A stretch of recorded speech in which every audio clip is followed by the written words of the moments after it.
musipyan gyud ta. Para tag-iro ba muaw-aw gyud gyapon ta bisan og dako na kang iro. Gikan sa itoy, upagot gyapon ng itoy. Hantud dako na siya, mamatay na lang siya. No? Iro gyapon ang tawag sa iya. Kita, hantud mga matay taning kalibutan, ingon ang Bible, makasasala ang tawag ana sa tuwa. Pero kinaluyan. Makasasala nga nakaangkon og kaluwasan, napoy mga makasasala nga wa po maluwas. Tama, naglakaw-lakaw sa kalibutan karon ang kailan Dios. Tuo ka Ginoo, tuo. Sige mo tuo. Nya dawat kang Jesus Christ, dawat. Nya luwas na ka? Wala pa. Lahi ta. Kaya ako nakadawat man ko, luwas naman ko. Ingon ang Bible, di ko mamakak ang Diyos. Sa dihang mo tuo daw ka, nya mo dawat kang Jesus Christ, tagaan kang kaluwasan. Nya tinuod maghingdawat ko. Di nahatagan ko kaluwasan. Di ang tawag sa ako, di na luwasonon. Luwas na ang tawag sa ako. So isulti na sa tao. Ipasulti nga po siya, ang may balita, isangyaw ang may balita aron ang mutuo maluwas. Kung sa may isangyaw na to, dili ang pagkabaptist. Ang ato isangyaw, si Kristo namatay, gilubong na manaw, muna may balita. Nga naman, para sa kaluwasan sa imong kalag. Kailangan diha ang kabayaran o kapasayloan sa imong sala. Imo na trabaho kung gusto ka mag-apil sa baptist. Kay human ka maluwas, gusto sa Ginoo papilon ta siyang buluhaton. Na ang buluhaton nga gitukod sa Ginoo ni baptist man. Kay mismo si Jesus Christ baptized siya ni John eh. Kinsa may nabaptize kang Jesus di ay? Si John nga baptist. Ya kung asa ka nabaptize, dito po ni mo membership. Ya kay si Jesus Christ nga nagpamember, nagpabaptize man kang John nga baptist. Sa ato pang identity niya di baptist. Kasi pula na. Kung atong sabton, bahalag mo angkon mo ng Katolik na sila ang nabaptismo Jesus Day. Kay malimot sa Bible, ang nagbaptize si John gyud nga baptist. Nya asa gikan daw si John, gikan sa Dios. Para sa toyo niya, para pagbuhat sa bulaton diri sa kalibutan. Nagdala siya sa ministeryo.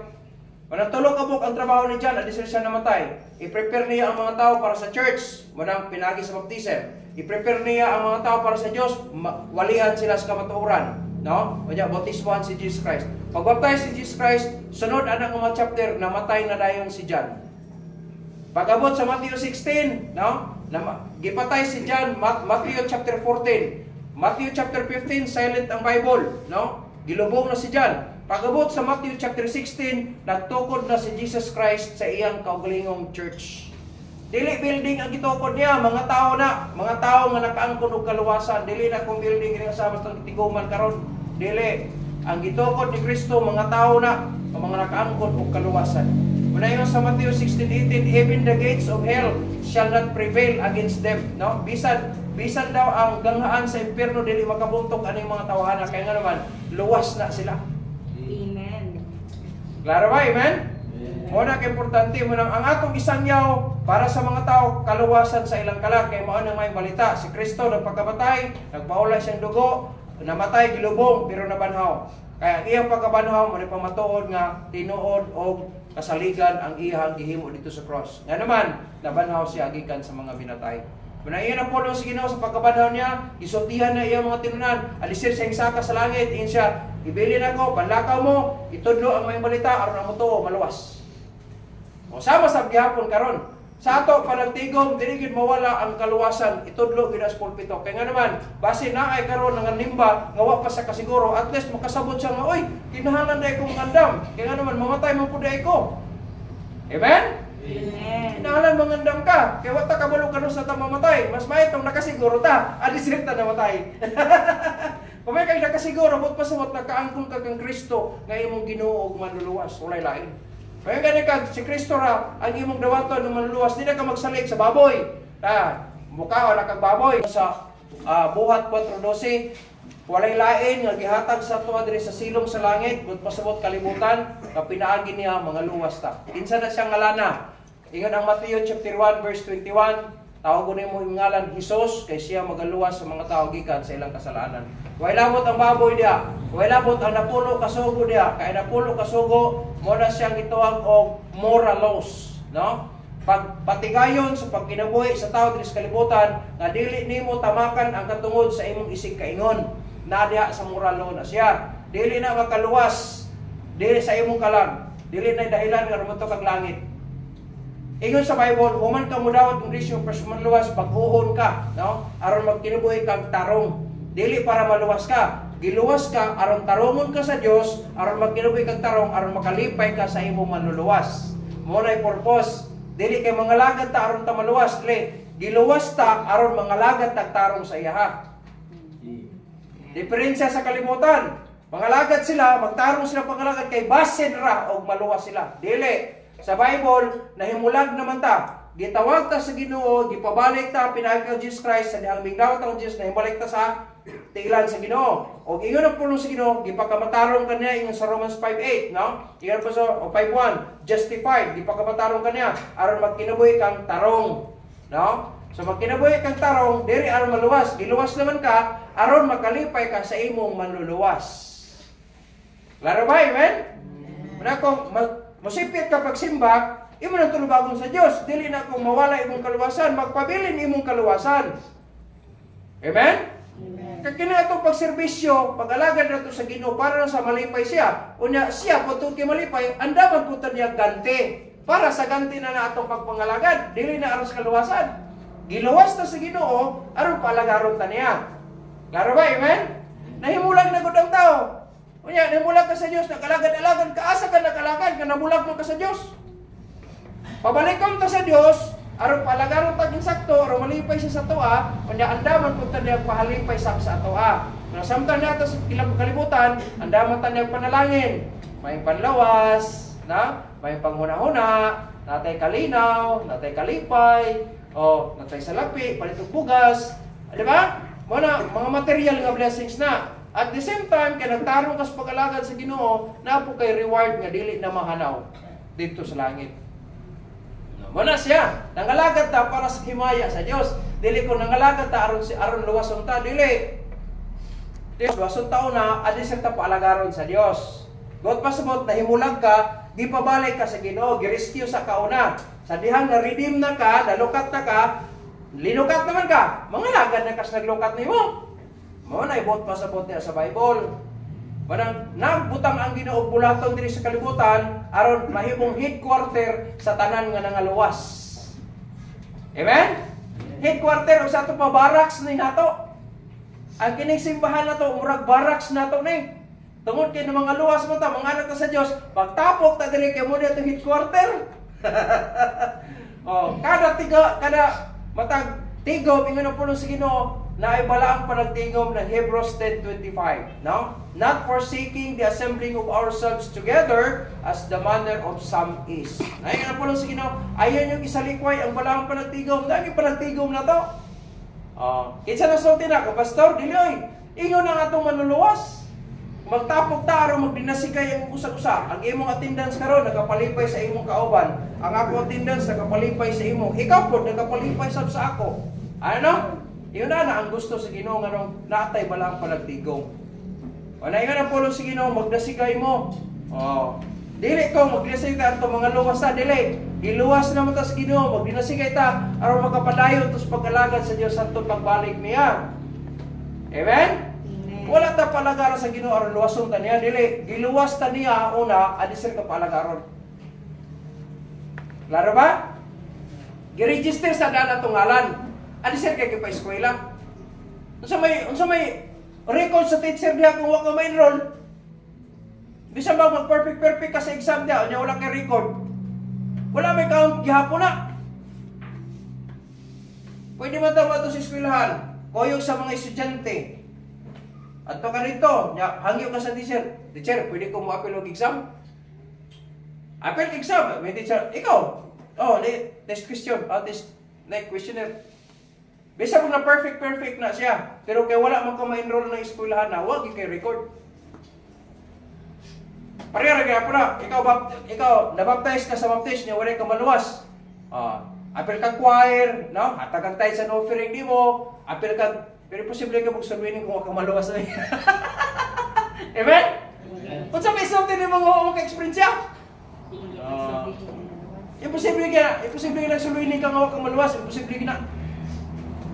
Kasi pag nagkuyog-kuyog ka sa saluinin, si Judas di ay, kuyog mo to siya, maglakaw si Jesus Christ, magwalit. Ito ka si Judas ba ya? Among them, no, out of those 12 apostles, ingon ang Bible, napulo og duha kanyo, usa kanyo yawa. Di gyud maluwas ang yawa. Kaya man, predestined naman na siya. Abisa pag namimbir ka sa church, ikaw baptist pud ko, pero wa day ka maluwas, wa day ka makadawat ng Jesus Christ. Pwede man na. Mudi na, di ka pag yun na, nagdawat na kang Jesus Christ, nagdawat na pastor. Ay, baptized ka, kaya nagdawat naman na ka. Huwag ko na qualification. Ano, bautisman ka, kaya nagdawat na kang Jesus Christ. Nabaptized na ka, sa namimbir ka sa church. Pero ang realidad, wala gid ka nakadawat kang Jesus Christ. Dahil mo ng tulubagon, di na sa pastoroy. Diba?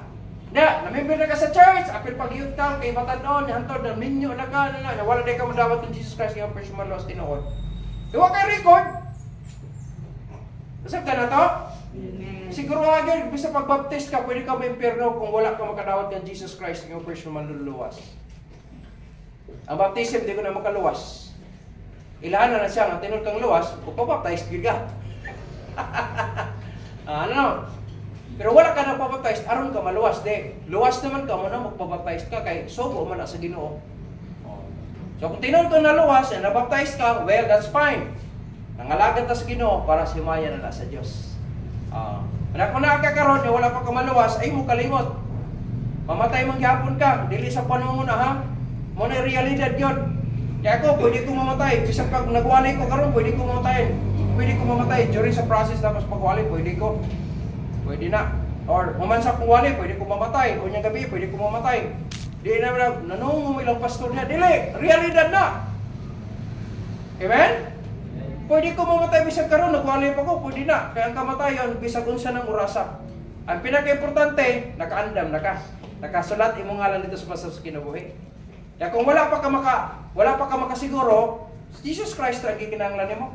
Ilahalang siya nga siya ang imong manluluwas, siya ang Ginoo nga mo'y nagbayad sa imong sala dito sa cross sa Kalbaryo. Siya ang nagpaula sa dugo para sa kapasayloan sa imong sala. Kaya ang sala nato nga makapatong impierno, ganto mang nasunod nato kang Adan ug kang Eva. No? Motoy sumpaon to. Aron di pag mamatay ka dito to modala sa imong impierno. Mamontong sala ang nakasunod sa ato ayon sa Romans 5:12. Katong sala, no, masumpa lang na siya kung ulaan sa dugo.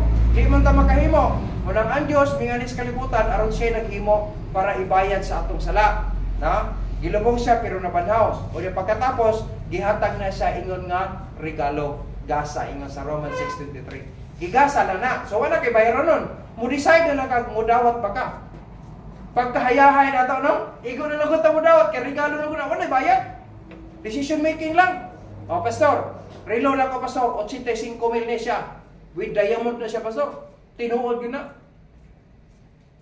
Mudawat ka ni pastor? Adi, kung kuno yung mga pugos, di ko mula, di ko kaya basig matulis ko, anak. Ano?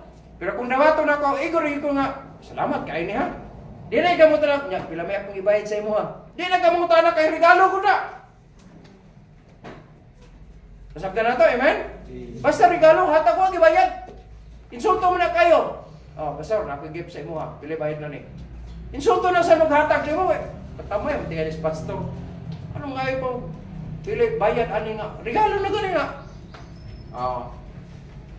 May sorry, ano po sir, regalo na sa ego lang ka mo decide. Dawat po ni mo si Kristo yung personalas, magkagod kang kaluwasan sa imong kalang. Diha-diha dayon, yun ang po lang sa Ginoo. Diha-diha dayon.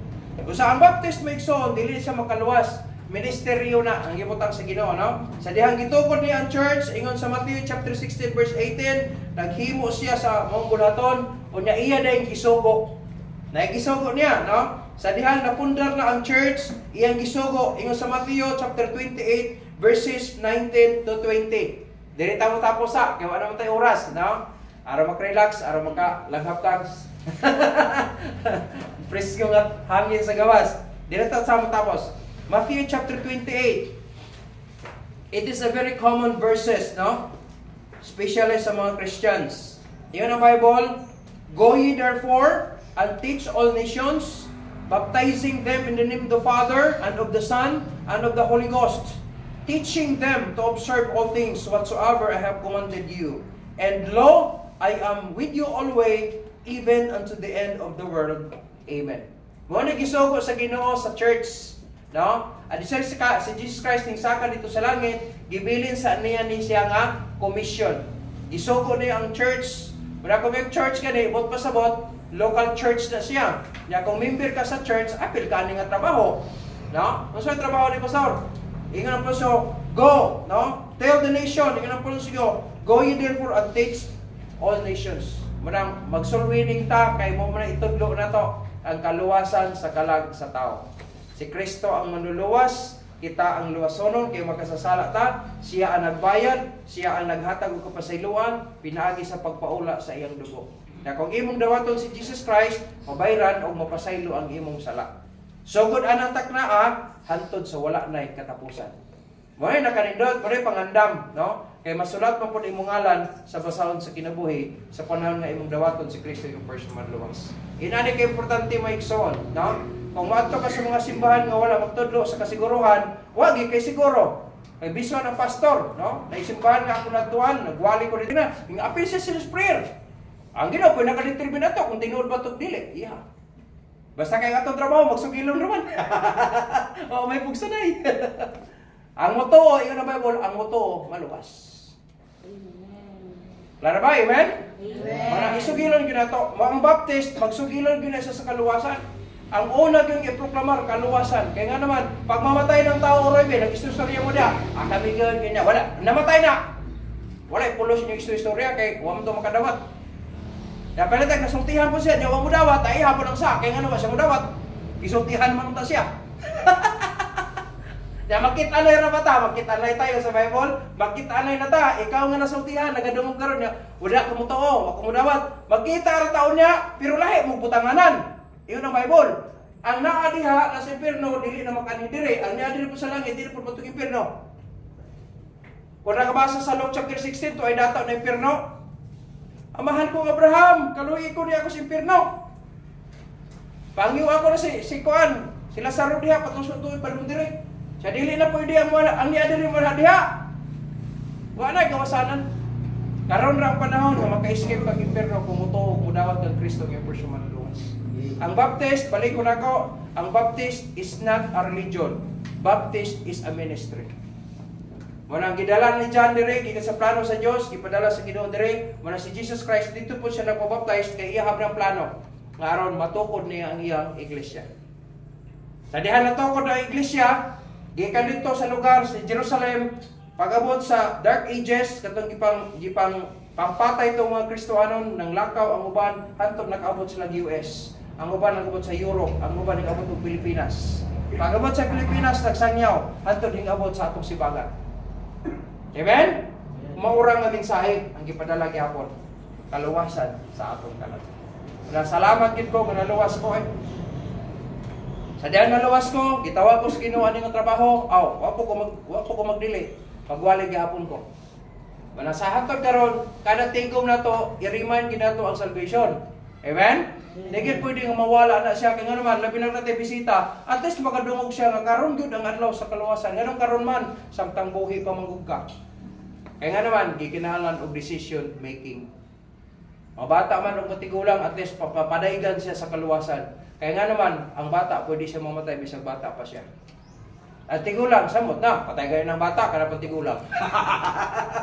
Mas may mapadaygan gyud ang tanan. Now, walay pili ni, gikas bata gatos tigulang. Ang kaluwasan sa atong kalag, libre na siya, gikas bata gatos tigulang. Hatag ra gid na sa Dios. Wala na kay buhaton lain, gawa sa pag-decide nga imong dawaton si Kristo yung first manluwas, decision making ra gid na. Whereas si Jesus Christ gitandyag, kung willing kang mudawat kung Kristo yung first manluwas, then imo ng decision, no? Pero may pagka adi di kumudawat, imo po ng decision. Pag impierno ka, way problema, imo man decision. Pero kung gusto kang matog langit, usa lang ang pamaagi, si Jesus Christ lang. He is the only way going to heaven, the way to salvation. That is the only way is Jesus Christ. No? So kung gusto ka na, pwede nimong dawaton si Kristo ng imong first manluwas. Amen? Amen. Mo na siya. Ingon ang pulong sa Ginoo, gitanyag na siya, kung imong dawaton, makaangkon ka kang Kristo ng atong first manluwas. Before ta mag-break, magdukot ta sa ulo, pings tumong mata, no? Magdukot ta sa atong mga ulo, yapiyon sa tumang mata, basi naa sa ato akaron makayon pastor, nasabtan ako gyud ang mensahe. Kinahanglan po dai ko makaandam ko kay nga naman wala ko kubalo kana sa kumamatay. Mas maayo tong nakaandam na kudaan. Kung gusto ka ni ana, bisa sa imong pagduko sa imong ulo diha, pwede man ka maka-decide. Pwede ba nga makapaila ka, may ka pastor, I-pray ko palihog, Lord, sa Ginoo nga akong dawaton si Jesus Christ. Pwede ba nga makapatas kasi mong bigas gamot? Pagpailala nga imong dawaton si Kristo nga imong personal nga maluluwas. Ana ba? Gusto ba ka na mo dawaton Kristo nga imong personal nga maluluwas? Na ba? Wala? Ayok nga sa ato tanan takaron nakasiguro sa kaluwasan sa atong kalag. Kayo pagdanga, ayo paglangay kung wala ka kasama, kung wala ka makadawat ng Kristo, mas may makaandang kita ang Kristo na itong personal maluluwas. So, para na sa atong tanan, no? Pag-pray ta, Ginoong Diyos, salamat kayo sa imong pulong, salamat sa mga butang, kayo mong gitugot ka namo, o bisan sa mensahe, ikaw na sayon, Ginoo niini, ako nag-pray kanimo, nga kung ado naman sa among kataliwan-an, nga wala pa maluwas, ikaw, Ginoo, mahatag og kahigayunan mo dyan. Ako nag-pray kanimo, nga unta sa iyang kaugalingon, maka-decide siya para sa kasiguruhan sa iyang kalan. Amo kinigi pangamuyo kanimo, O Diyos, sa ngalan ni Kristo Jesus nga mong Ginoo maluluwas. Amen. So we have 5